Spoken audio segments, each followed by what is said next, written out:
Les jeudis de l'Iliade. Bien, bonjour à tous, merci d'être venus pour le dernier jeudi entre guillemets de l'Iliade avant la fermeture de la librairie.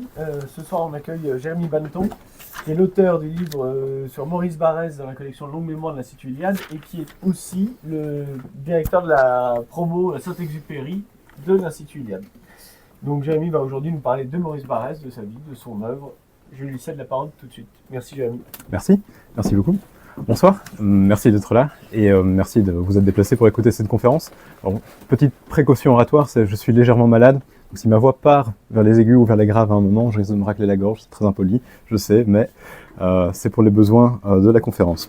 Alors, j'ai voulu un petit peu changer ce que je fais d'habitude, parce que j'ai beaucoup parlé de Barrès récemment sur Radio Courtoisie ou alors sur TV Liberté, et je me suis dit que j'allais prendre un angle un peu différent. D'habitude, je prends l'angle traditionnel qui suit la courbe d'évolution de Barrès, à savoir on parle du culte du moi, puis on parle des romans de l'énergie nationale, donc première trilogie, deuxième trilogie, et puis on part sur les problématiques qui sont liées à la Première Guerre mondiale ou à l'affaire Dreyfus, et donc on explique le moi, le nous et ce qui s'ensuit. Ici j'ai voulu prendre un angle différent, à savoir l'angle de... Je vais mettre ce mot-là pour que ce soit plus simple et pour expliquer, mais la critique du rationalisme chez Barrès, qui est quelque chose d'assez important, d'essentiel. Alors, pourquoi peut-on dire qu'il y a une forme de critique du rationalisme chez Barrès ? C'est dû à son époque, je crois, et c'est dû également à ses premiers romans, donc à savoir le culte du moi. Alors cette critique du rationalisme, je vais d'abord commencer par expliquer ce que j'entends par là, et puis ensuite je rentrerai dans l'œuvre de Barrès en tant que telle. Elle s'enchâsse dans un contexte bien particulier. Vous avez suivi des cours d'histoire, donc vous le savez tout autant que moi, mais Barrès naît au XIXe siècle, en 1862, on est encore dans le Second Empire, il va vivre Sedan, et c'est un moment où la France en fait a énormément d'hésitation, la débâcle de Sedan, Sedan est 1870, c'est comme ça que vous le dites ici, puisque on a cette grande tradition politique qui est hérite des Lumières, qui a fondé tout ce qui s'est passé durant le XIXe siècle, et qui échoue face à l'Allemagne. Il y a une remise en question des valeurs, notamment qui est matérialisée par le livre de Renan, qui écrit pour une réforme spirituelle et morale, où en fait on se pose cette question de pourquoi la France a-t-elle échoué face à l'Allemagne ? Pourquoi est-ce que la France, qui semblait si puissante dans le monde, n'arrive plus à tenir tête devant l'Empire allemand, qui aujourd'hui semble beaucoup plus fort et semble beaucoup plus uni, intellectuellement, spirituellement, politiquement. Et en fait, ce moment particulier introduit une première critique du rationalisme. On va avoir des penseurs du rationalisme des Lumières, donc on va avoir des penseurs comme Taine à sa manière, mais surtout, oui c'est ça, Renan et surtout Taine, qui, à travers différents livres, les origines de la France contemporaine, ou leurs livres sur la Révolution, vont remettre en cause en fait cet héritage du XVIIIe siècle. Et Barrès se retrouve avec ceci, puisque Taine fait partie de ses grands maîtres, et évidemment, une grande question qui se pose, c'est mais puisqu'on n'a plus le rationalisme, puisqu'on n'a plus non plus le système de valeurs de l'ancien régime, comment fait-on ? Et l'œuvre de Barrès, notamment les débuts, et c'est ce qui est intéressant chez lui, dans ses romans de jeunesse, se pose vraiment la question de comment restructurer des individus. On a des individus qui, donc des moi, comme le dira Barrès, qui au fond sont très émiettés, qui sont très, très déstructurés, qui n'ont plus de tradition, qui ne savent plus vers où aller, et qui vivent un certain sentiment d'impuissance dû à la situation politique que je viens d'expliquer. Et il s'agit de retrouver justement un sentiment d'énergie, de force, un grand mot-clé dans... J'attends que la personne rentre. Il y a un mot très important dans l'œuvre de Barrès qui sera ce mot d'énergie. Donc l'objectif, c'est de savoir comment rendre justement l'énergie à ce pays qu'est la France, et puis à ses habitants, ces différents moi qui la peuplent. Et c'est là qu'on arrive en fait à la question de la critique du rationalisme et de la sensibilité, et la question donc de la sensibilité qui prendra le pas sur le rationalisme. Donc Barrès, par rationalisme, tout simplement on va entendre la logique, la raison calculante, des concepts qui sont assez simples, et À ses yeux, cette raison calculante est en fait impuissante. Perd l'individu dans des contradictions multiples et diverses, on ne sait plus vraiment vers où aller, on ne sait plus vraiment ce que veulent dire les choses. Il y a un très beau mot au début du culte du moi où Barès se dit mais au fond, alors qu'il fait ses études, il se dit mais au fond, à force d'étudier tant la philosophie, je me pose la question de ce que même matière veut dire, je ne sais pas. Et il y a une hésitation, il y a un nihilisme qui est créé par ce rationalisme, par cette manière de simplement poser des opinions et des concepts les uns, des concepts les uns par rapport aux autres.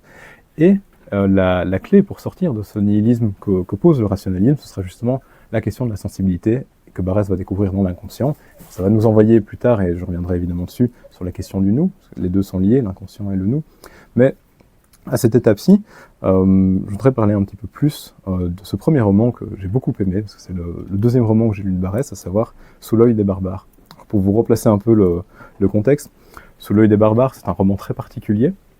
C'est un roman qui est très onirique, à bien des égards, est très déstabilisant. On a l'impression d'avoir des portraits qui s'enchaînent. On a Barès qui se tourne, enfin, une âme masculine et une âme féminine, parce que le personnage principal n'est même pas nommé, qui se tourne autour. Puis on a un passage assez mystique où Barès plonge chez eux dans un lac et voit la déesse Lune. Puis on a un passage qui se passe dans la Grèce antique. On ne sait pas trop que comprendre en fait de ce roman. Et puis il y a cette question des barbares qui gît au cœur, parce que le barbare, tout simplement, c'est ce qui s'oppose au moi, ce qui s'oppose au je. Et donc Barès est là, dans ce premier roman, fait vraiment l'épreuve de ce nihilisme, de cette incapacité dont je vous expliquais, quelque part de ce manque d'absolu que la société lui apporte, de cette insuffisance du rationalisme, et il cherche, il s'explore d'une certaine manière. Et en face de lui, il y a quand même d'autres êtres qui ont des rêves différents, qui ont des mentalités différentes, qui sont aussi beaucoup plus forts que lui, et il compose petit à petit un dialogue et une dialectique entre ce moi et ce barbare. Peut-être qu'il faudrait caractériser ce qu'il faut entendre par moi et barbare. Donc le moi, et c'est paradoxal, le moi c'est à la fois mon individualité qui est peut-être aussi un peu trop civilisée, qui fait preuve de faiblesse, d'un manquement de caractère, alors que le barbare en face de moi, lui, il n'est pas du tout civilisé, évidemment, c'est le barbare au sens grec du terme, le barbaroi, il ne parle pas ma langue, il ne parle pas le logos, il est donc complètement abruti, et il est, comme le dit Barès, sourd et lourd, et en même temps, il est très très fort, il fait preuve d'un caractère beaucoup plus énergique que le mien. La preuve, c'est qu'il y a un épisode dans ce premier roman, Sous l'œil des barbares, qui se passe dans un temple grec, où on a de grandes entités, de grands personnages qui sont vraiment pétris par la tradition classique grecque, et donc par ce rationalisme, et qui voient la foule des barbares qui sont matérialisés à ce moment-là d'ailleurs par une foule chrétienne. C'est intéressant, parce que ça montre aussi à quel point Barès peut jouer sur le plan religieux. Et en fait, ces grands Grecs qui ont tout pour eux, toute la culture, sont rasés par les barbares et par leur force. Et donc, il y a aussi à ce niveau-là une vraie critique du rationalisme, parce qu'au fond, en fait, la raison ne peut rien par rapport à cette énergie pure, cette violence qu'est le barbare. Et donc, toute la subtilité que va déployer Barès, c'est de savoir comment, au fond, avec ce moi, on peut retrouver une forme d'énergie, on peut restructurer son individualité. Et donc, il y a une vraie recherche, en fait, de la qualité dans la recherche du moi, dans cette culture du moi, comme on le dit chez Barès. On n'est pas simplement dans une culture individualiste et égoïste de la jouissance, on est dans une culture de construction d'un acte civilisateur de soi-même. Il faut d'abord éradiquer le barbare en soi, et également sociétal. Le but, c'est de retrouver à travers cette construction également une forme de fait social, une forme de fait social, donc une énergie qui puisse être dispensée à toute la sphère politique. Alors ça nous amène à cette grande oraison finale dans Sous l'œil des barbares, où Barès a compris ces questions-là, a vu la faiblesse et la finitude de son moi, a compris à quoi il devait tendre, à savoir plus d'énergie, ce qu'il appellera, surtout dans cette trilogie-là, l'enthousiasme, qui deviendra l'énergie dans le roman de l'énergie nationale. Et à cette recherche d'enthousiasme, il se pose la question du maître, en fait, ce qui est une question tout à fait normale. Quand on cherche à structurer son individualité, on se pose la question de l'intercesseur, on se demande avec qui on peut construire, comment se construire. Et il se pose en fait cette question, pardon, j'ai oublié la citation exacte et je ne l'ai malheureusement pas notée, mais il se pose ces questions à travers 3 thématiques qu'il cite, donc axiome, religion et prince des hommes, qui renvoient en fait à des potentiels maîtres philosophiques, politiques ou religieux. Et ce qui est amusant, c'est qu'au fond, cette question, il n'y répond pas vraiment, elle est jetée elle reste un petit peu en suspens, et elle est reprise dans le deuxième roman, qui s'appelle Un homme libre. Alors, Un homme libre, le titre en lui-même est intéressant, puisqu'on a cette sensibilité barésienne, cette recherche de l'énergie, du rêve et de l'enthousiasme, qui plus importante et qui permet donc au moi de se structurer, et que Barès en fait associe avec la question de la tradition. Alors la question de la tradition, c'est quelque chose dont on parle beaucoup quand on est à droite. En général, on a souvent ce mot-là à la bouche, et Barès est un des ceux qui, je trouve personnellement, permet le mieux de la définir. Parce que pour lui, la tradition, ce n'est pas simplement un ordre intellectuel, un ordre rationnel, ce n'est pas simplement des institutions. En fait, c'est quelque chose de très très charnel. C'est l'action terrienne des ancêtres, comme il le dit, donc les morts, qu'on va d'une certaine manière protéger, privilégier, cultiver, le fameux culte des morts plus tard, et c'est également aussi la transmission, donc le futur. Donc quand on entend tradition chez Barès, on a vraiment cette idée de fil conducteur, de trame du temps qui passe et qui noue le moi au passé et au futur. Et en fait, le moi est tellement noué à ce passé, à ce futur, est tellement enchâssé dans la tradition qu'il n'est plus qu'un point quasiment atemporel qui peut bouger entre ce moi et entre ce passé et ce futur. Et donc le moi qui était en quête d'un maître, en fait, trouve son propre maître en lui-même. Mais ce n'est plus lui-même, justement. Je vous en prie. Ce maître qu'il a découvert, c'est au fond le maître, ce sont au fond ses ancêtres, c'est-à-dire sa tradition, qui va lui permettre de se constituer. Et alors, en même temps, on a envie de dire, mais si tradition il y a, et si le moi est entièrement déterminé par cette tradition, puisque chez Barès, la question de la sensibilité et de son lien avec la tradition va à ce point que même les affects sensibles, les affects moraux sont régis et sont réglés par la manière que nos ancêtres ont eu de prédisposer des choses et d'agir. On a envie de dire donc qu'il y a un déterminisme total. Et pourtant, le titre du roman le dit lui-même, c'est un homme libre. Alors là, il y a presque une antithèse, il y a quelque chose de très dialectique qu'il faut questionner, à savoir comment est-ce qu'on associe cette question de la liberté, du moi qui aristocratiquement se construit, se compose, se choisit, et la question de la tradition. Et en fait, pour Barès, c'est assez simple, tout est simple et en même temps tout est très compliqué, c'est l'idée qu'il faut accepter son déterminisme. C'est la fameuse phrase qu'il sort dans Scènes et doctrines du nationalisme, qui est un livre qu'il écrit en 1902, alors que là on est encore en 1889 avec ce deuxième roman, mais tout est déjà là, en fait, tout est déjà là parce que le moi, en acceptant son déterminisme, en fait, fait sa propre biographie, recherche de manière très généalogique en lui les principes qui lui permettront de vivre. Et donc là, il y a quelque chose de très civilisateur à nouveau dans le concept de la tradition, puisqu'on n'est pas uniquement dans une contemplation muséale du passé.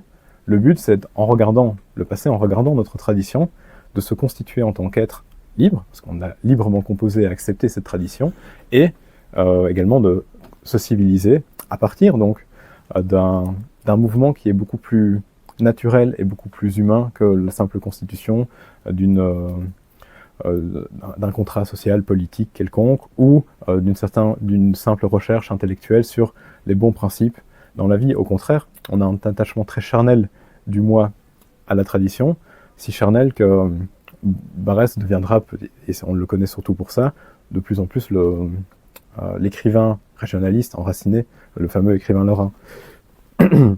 Pardon, je vais me permettre de boire un petit peu d'eau.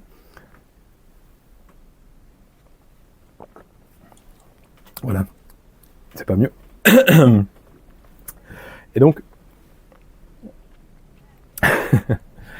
on a cette dichotomie qui ne se pose plus vraiment entre le moi et les barbares, puisque d'une certaine manière, les barbares au début c'était tous les autres, et maintenant, parce que Barès a retrouvé le chemin de la tradition, le barbare a tendance à être remis de côté, et au fond les autres, ceux qui ont la même tradition que nous, participent aussi de la construction de mon moi. Et donc il y a une manière de retrouver le fait social à partir de ce réenracinement dans la tradition.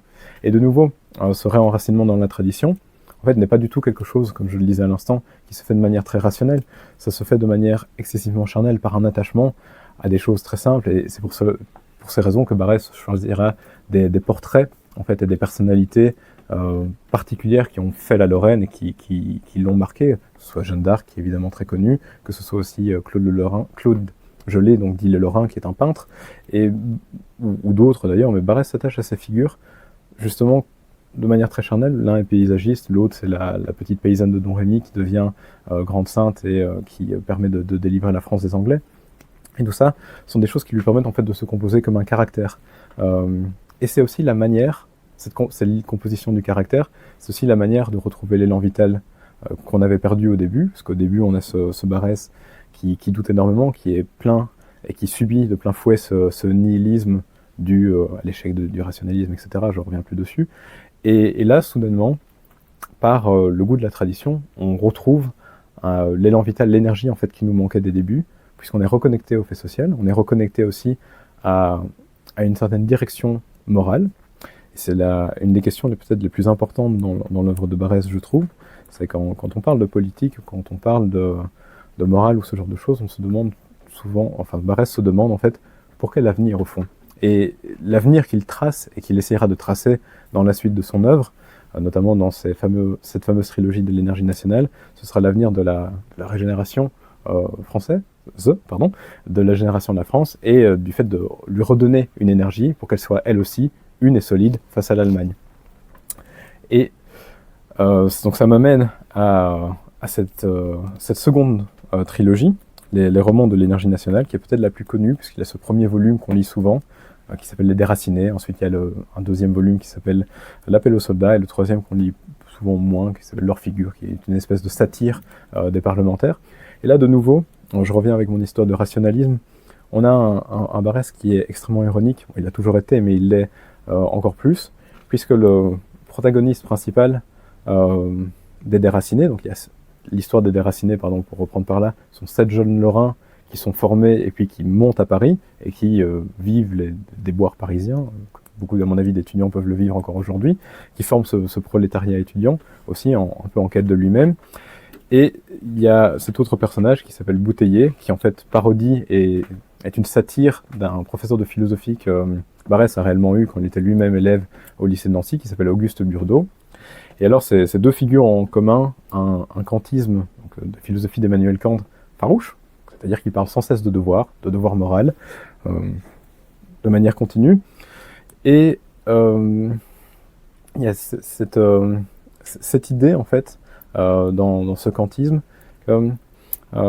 avec quelques maximes rationnelles qu'on jette sur le papier, en suivant certains impératifs catégoriques, donc le fameux impératif catégorique de Kant, à savoir que on n'agit pas de telle sorte que Maxime de ta raison ne puisse pas. Bon, j'ai oublié, c'est pas grave.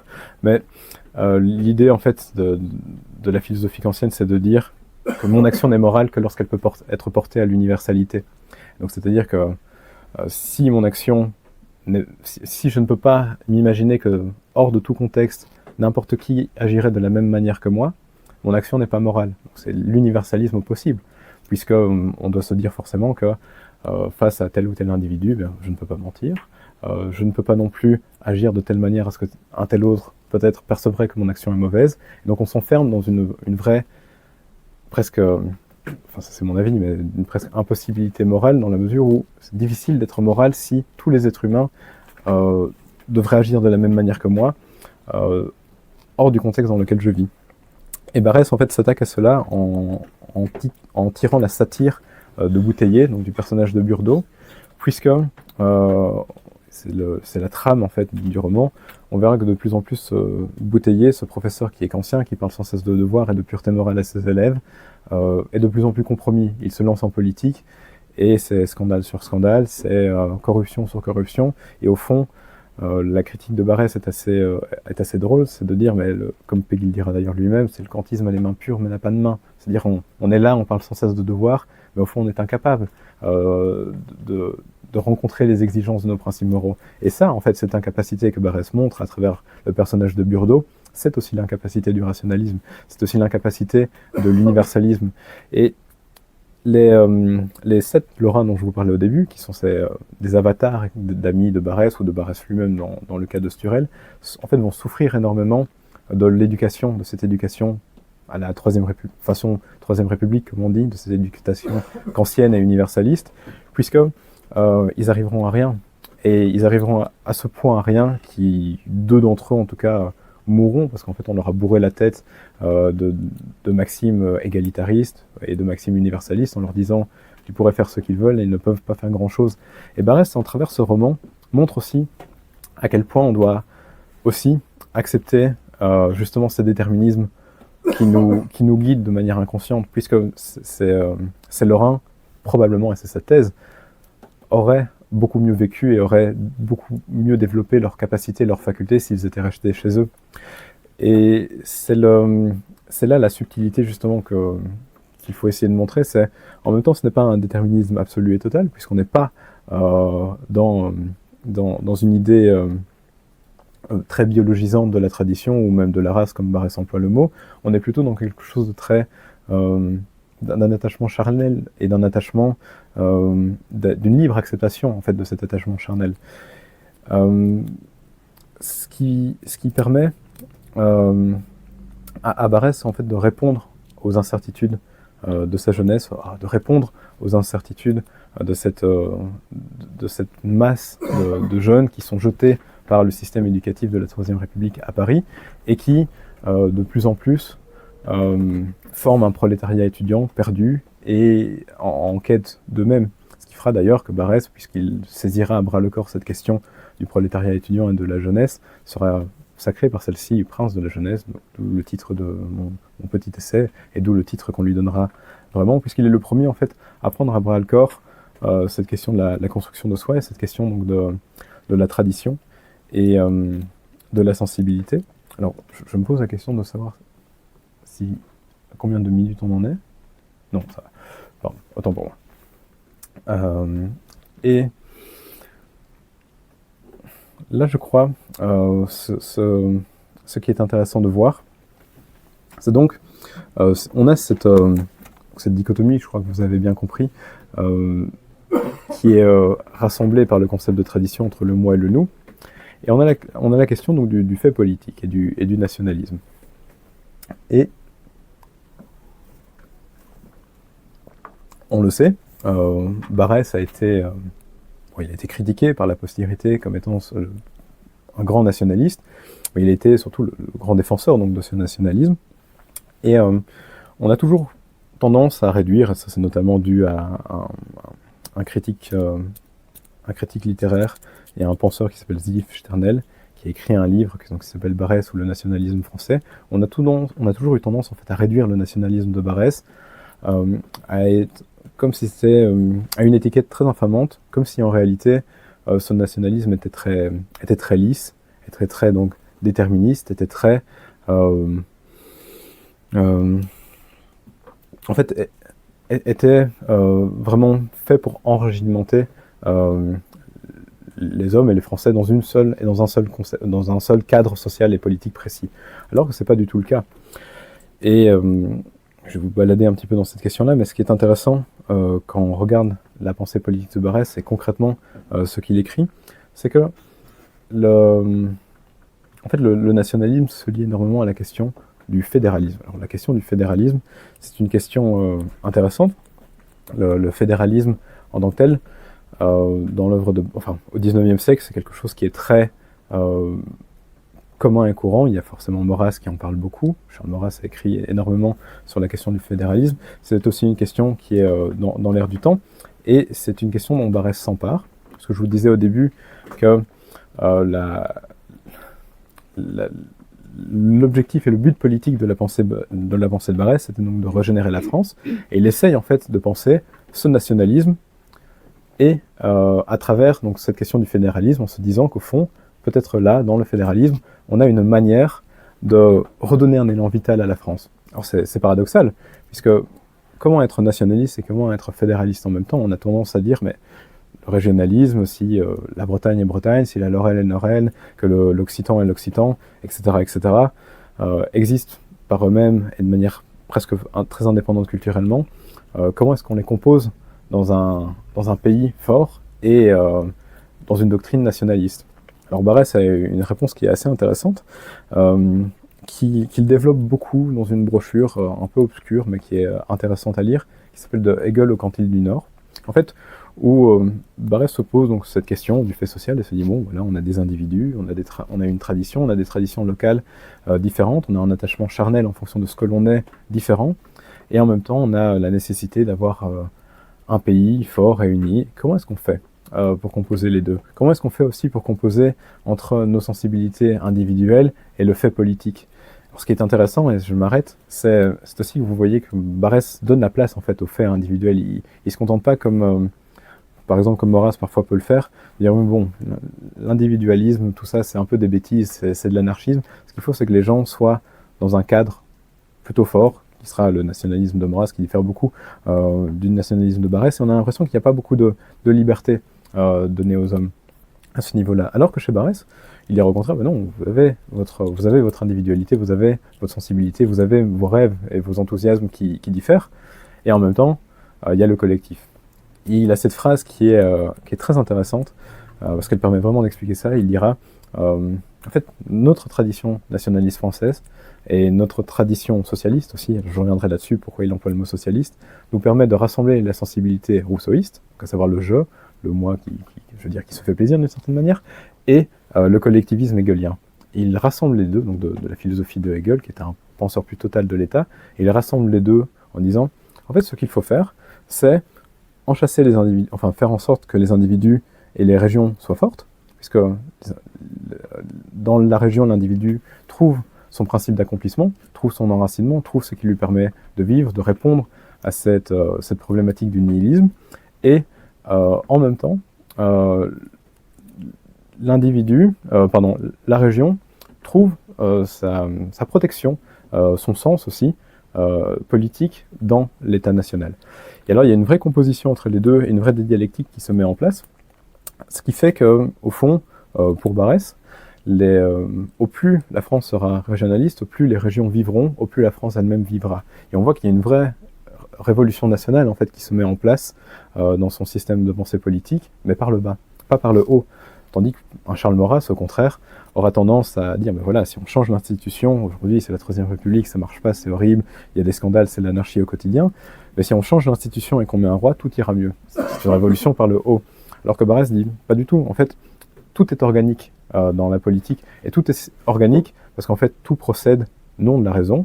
Maurras voulait démontrer la monarchie comme un théorème, mais tout procède en fait de la sensibilité et du fait d'être enraciné charnellement à un territoire particulier.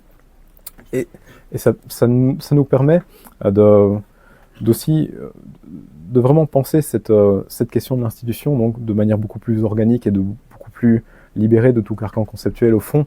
Quand on a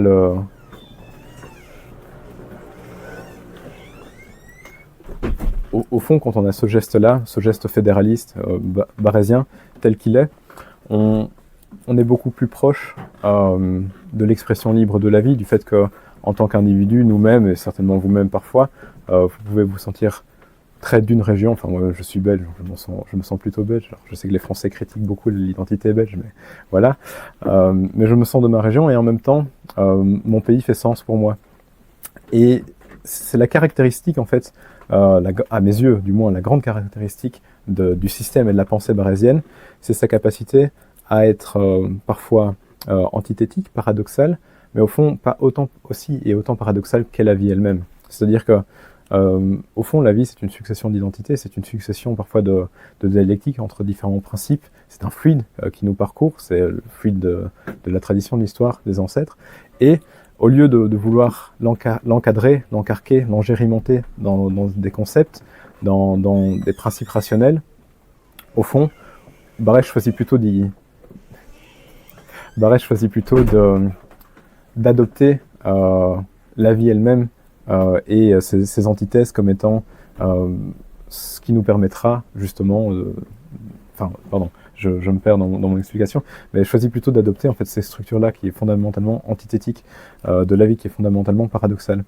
Et ce qui nous permet ensuite de voir que, contrairement à ce qu'on dit et contrairement aux thèses qui ont été défendues par rapport à Barrès en disant que c'était un méchant et un vilain traditionnaliste, que c'était un mauvais nationaliste, au fond on a quelque chose de fond au fond, on a quelque chose de très ouvert et de très polyphonique chez Barès, qui permet vraiment à la fois à l'individualité d'exister, à la fois au nous social d'exister, et en même temps cette question de la région, cette question de la nation, et tout cela cohabite dans un système pas forcément cohérent, mais au fond, on a envie de dire pourquoi la cohérence. Et c'est la petite caractéristique de ce Barès qui est déjà plus âgé, évidemment, quand il écrit tout ça, mais qui, au fond, reste ce Barès très jeune, c'est de vouloir toujours un peu penser en anarchiste. Barès avait écrit un très beau livre qui s'appelle « L'ennemi des lois », et au fond, la morale de ce livre, c'est d'être un peu l'ennemi de toutes les lois qui diminuent et qui nous empêchent d'exister de manière organique, donc qui empêchent notre élan vital, notre expression créatrice. Et là, je crois qu'il y a une vraie leçon à retenir de sa pensée politique, à savoir, pas nécessairement, enfin de sa pensée politique et même de ses romans, à savoir pas nécessairement une doctrine, la nécessité de poser des concepts, rationnellement des choses, mais de aussi coller et de composer avec les différentes dimensions de la vie. Ce qui fait que, au fond, Barès est un vrai penseur de la pluralité de l'existence. C'est pas un penseur, comme on le dit en philosophie, qui est très moniste, qui est très centré sur un seul principe et qui relie la vie à partir de ce principe-là. Au contraire. Et c'est ça la grande liberté de l'œuvre de Barès. Il faut relire la vie il faut voir la vie telle qu'elle est, avec tous ses principes et tous ses composés. Et ça m'emmène à vous parler, enfin, quand je parle de cette composition-là et que je parle de ces différentes dimensions qui composent la vie, ça me mène en fait à vous parler aussi de cette facette de Barès qu'on connaît parfois moins, qui est le Barès voyageur. Alors là, je vais faire un excursus aussi. Mais, de nouveau, Barès est ce nationaliste. On aurait tendance à dire on aurait tendance à croire qu'il est nationaliste comme Maurras, donc qu'il n'oserait jamais mettre un pied en dehors de la France. Et au fond, Barès voyage beaucoup. Barès voyage à Venise, il voyage à Sparte, évidemment, il voyage au Liban et en Syrie, c'est sa fameuse enquête au pays du Levant, il voyage en Espagne aussi. Et tout ceci montre la complexité du personnage qui, de nouveau, parce que la vie est d'abord une chose sensible et faite de sentimentalité, a besoin de rêver, tout simplement. Et ce rêve, c'est quelque chose dont peut-être que nous, qui sommes à droite, on l'oublie parfois, ce besoin de rêver, ce besoin poétique de la vie, parce qu'on a tendance toujours à trop politiser les choses, et au contraire, Barès, quand il part du rêve, quand il part d'enthousiasme, il politise pas. Et ça fait du bien de ne pas politiser les choses, parce que ça permet aussi, au moins, de s'enrichir à d'autres traditions, ou de s'enrichir simplement d'expériences qu'il ne pourrait pas avoir dans sa tradition à lui. Et il y a vraiment des textes que, pour le coup, je vous conseillerais de lire, parce qu'ils sont beaux stylistiquement, et ils sont beaux aussi par ce qu'ils disent, de Barès, comme le Gréco ou le Secret de Tolède, ou du Sang de la volupté et de la mort, ou La mort à Venise également, qui sont des textes magnifiques où Barès, dans ses différents voyages, en fait, fait l'épreuve à chaque fois de quelque chose de différent d'un tout autre, et jongle de nouveau entre ses propres principes, parce qu'il est attaché à sa Lorraine, il est attaché à son moi, et en même temps sa sensibilité aime beaucoup. Sa sensibilité fait qu'il est admiratif de Tolède, du Gréco, il adore. Il aime Venise, et en même temps, Venise, il veut la quitter, parce que Venise, c'est aussi la République mourante, et donc il faut essayer de trouver cet élan vital, et donc il y a des jeux sans cesse. Et tout ça, en fait, participe de cette question du rêve. Et cette question du rêve permet à l'individu de retrouver son élan créateur, de retrouver son énergie. Et donc, le rêve, je crois, a cette caractéristique première de ne pas être quelque chose de rationnel. Justement, c'est l'irrationalité pure. Et à travers lui, on retrouve ces accents d'enthousiasme, on retrouve ces accents libérés de la raison, des concepts, de tout ce qui fait qu'on calcule, qu'on pense trop, pour retourner à un premier élan, qui est le premier élan poétique de l'émerveillement. Et là, je crois qu'on a la vraie charge en fait contre le monde moderne dans tout ce qu'il a de plus rationaliste, parce que on arrive enfin à travers en tout cas l'œuvre barésienne, à une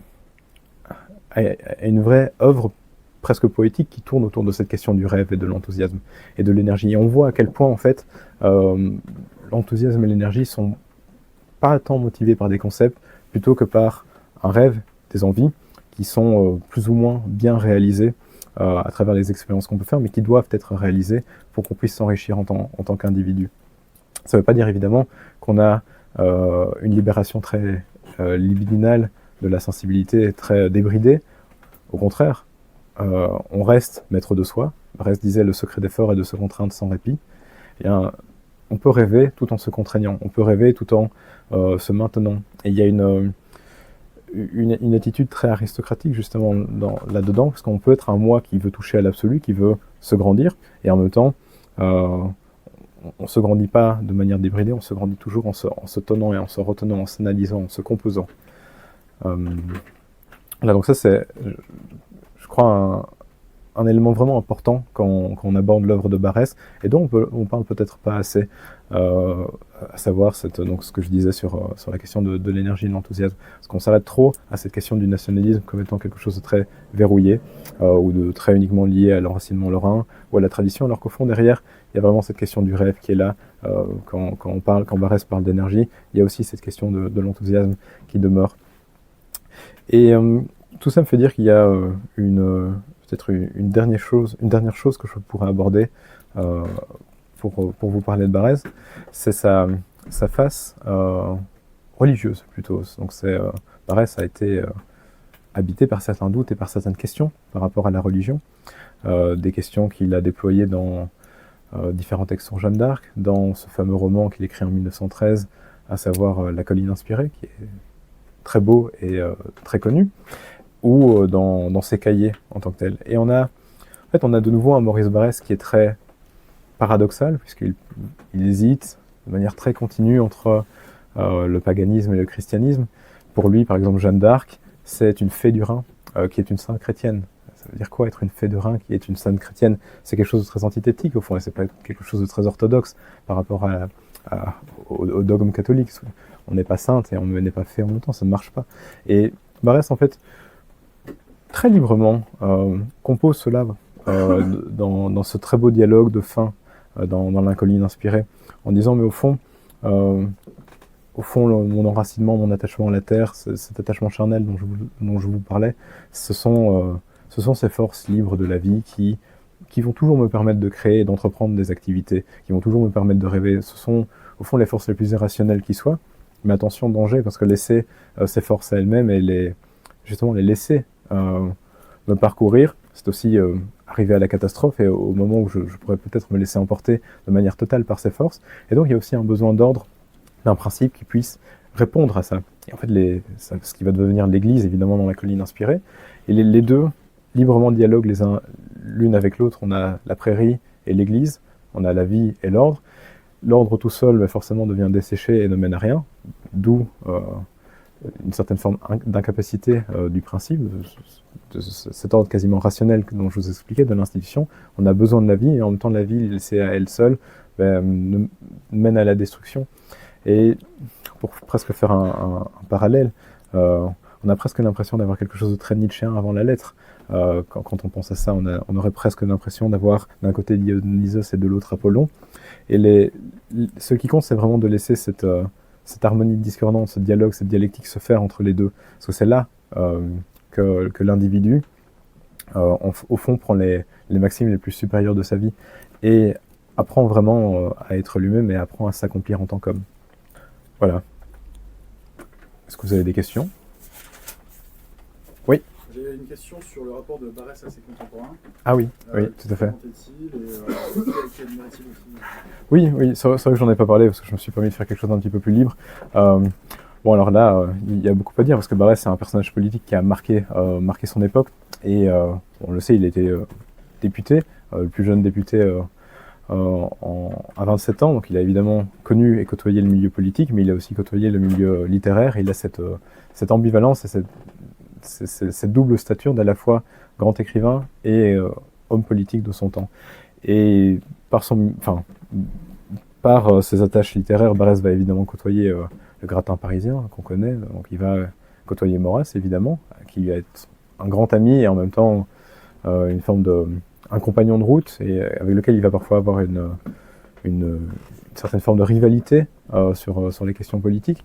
Et en même temps, littérairement, il va côtoyer au tout début, en tout cas, de sa carrière littéraire, il va avoir l'occasion de rencontrer Victor Hugo, Anatole France, je crois, évidemment Verlaine, parce qu'il monte même une association pour prendre soin de Verlaine. Verlaine vivait comme un clochard à un moment dans la rue, et donc Barrès a monté une association pour prendre soin de Verlaine, qui lui donnait une dot de manière régulière.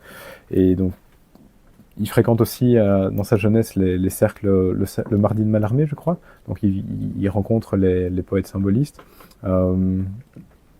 Il rencontre évidemment surtout, et c'est peut-être sa plus grande relation, ce qui a créé le plus de remous dans sa vie, mais Anna de Noailles, qui est la grande poétesse un peu oubliée aujourd'hui, qui écrit de la poésie lyrique, assez belle, et en fait avec laquelle Barrès entretient une forme de liaison, on ne sait jamais trop si elle était consommée ou pas, et pour lequel entre les deux il y a une vraie émulation intellectuelle, c'est-à-dire que Barrès veut écrire parfois comme Anna, et Anna est passionnée par la plume de Barrès, et je crois qu'aussi le Jardin sur le Rhône, qui est ce roman qu'il écrit à la fin de sa vie, qui est une histoire d'amour en fait entre un chevalier chrétien et une sarrasine, une histoire d'amour donc totalement hérétique, mais aussi d'une certaine manière une lettre d'amour qu'il dédie à Anna.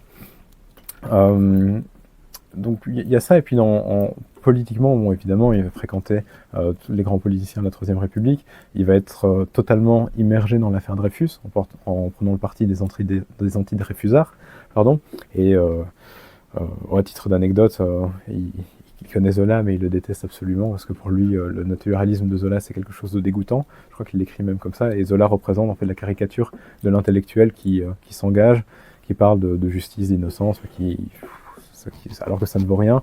Barrès est beaucoup plus politique sur cette question-là.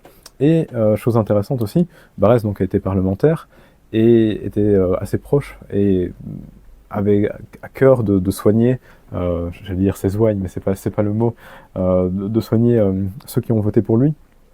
Il a entrepris tout un tas de mesures et de nombreuses rencontres pour pouvoir faire en sorte que son canton, en tout cas, qu'il y ait une réponse politique aux problèmes de son canton. Et donc, très concrètement, parfois, il va proposer des caisses d'assurance sociale pour les ouvriers, chose qui est très nouvelle à l'époque. Donc, Barrès est très socialiste.